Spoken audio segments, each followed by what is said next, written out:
game. Amazing game to me. Went up to the wire as expected, and a team that I predicted won, of course. Thoughts on the game? Thoughts on the game? Shaun, let's dive into some coaching parts of it right out the gate, though, to his point. Can we just talk about James Franklin, good friend of ours? Listen, you played to play overtime right there, don't you? Like, you lost the game for your players. I don't care what you want to say. Go to fucking overtime. You don't need to risk that shit at 30 seconds left, throwing that goddamn dagger in the middle of the field. I just don't understand what we're doing. Why we're not working the sideline, A, if we are going to throw it, and B, let's just run it out. Let's take our team to overtime to go to the finals. You got there. Even though we could argue you had the lightest path there and all that old shit. You had an opportunity to be in the finals today, and you, to me, you wasted Singleton's 3-touchdown performance. You wasted their O-line dominance. You wasted Carter's great play, half injured. I thought he wrecked shop and did a lot of things that you don't see in the stats.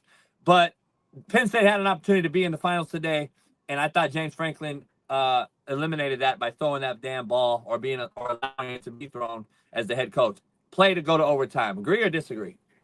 So I love when a complex question is asked and I can simplify it for the audience by getting a shovel and digging up the actual root of the problem. They have not properly prepared Drew Aller for that situation. He has thrown that same interception in practice in the 2-minute portion of practice multiple times. You can tell it. And instead of jumping his ass and getting on him and holding him accountable, they've allowed him to get away with making the mistakes. You can tell it. You can tell by the way he plays that he's not coached properly. Because he's too talented to make the kind of decisions that he makes, to throw the type of balls that he throws. And that's why they lost. I mean, a quarterback with as many starts and experience as Drew Aller should know if that thing's not wide open, it's checked down to even taking the sack does not hurt us. And Shaun, overall, both quarterbacks, where are you ranking them at in that performance? I thought the national title games tonight. Yeah, I mean, whoever wins Ohio. Hey, Smitty, can you get off live? We own live. I'm a content creator. I'm trying to make. JB said he the leader of the show. He said make a video for the people right now, live on the show. That's what he said. Hey, Shaun, I thought the quarterback for Notre Dame played horrific. And he did. He was terrible.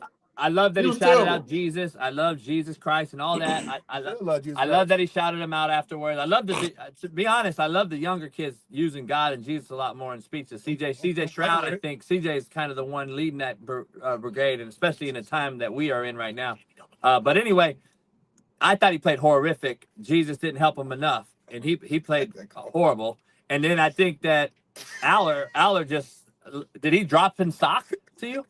Here's what's interesting about Riley Leonard. And again, people, I'm not racist. I'm not prejudiced.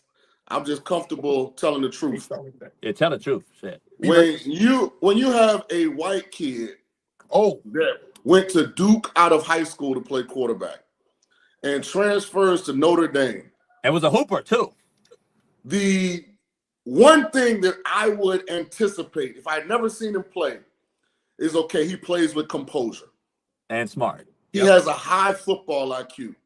Yep. Riley Leonard is the polar opposite of what you would expect. He is chaos in motion from start to finish. I mean, he has all these unnecessary movements.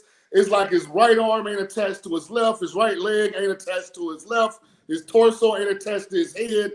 Like, he never just makes you feel like he's in control. It always looks like he's about to stroke out after every play.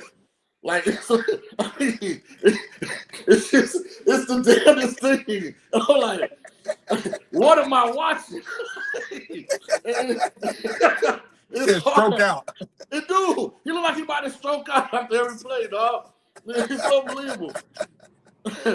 That and is Denbrook? That's the OC's name at Notre Dame. Yeah. Let me ask y'all a quick. Jeremiah Love is a first-round caliber talent at running back. But he's healthy enough to jump over people when they do give him the ball. How does he only have 10 carries? Like, I just don't get it. Hey, and who's the other one? Freeman? Who's the other back? Or Allen? Allen. Yeah, K-Tron. But K-Tron got his carries. Hey, He fucked me. I PSA had to him you as the running captain back on my coaches. Bet US. Hey, PSA to you running back coaches out there. I don't give a damn what your regular season running back rotation is. When you get in these big games, conference championship, college football playoff, the big dog got to eat. I mean, they started the second half. Jeremiah Love came out cooking. He didn't play a snap on their second series. On the third series, it was play 4 or 5 before they gave him the ball. Like, it's Jimmy's and Joe's, guys. Your X's and O's got to be sound, but it's your Jimmy's and Joe's that win games. Give Love the ball, let him cook. Because you don't have a good quarterback. You're winning in spite of Riley Leonard, not because of.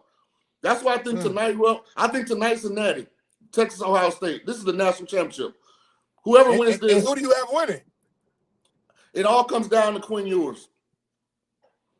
I mean, I've seen Quinn Ewers have a big game at Tuscaloosa where he did everything right, but I've also seen him fall on his face last year, semifinals against Washington, Michael Penix.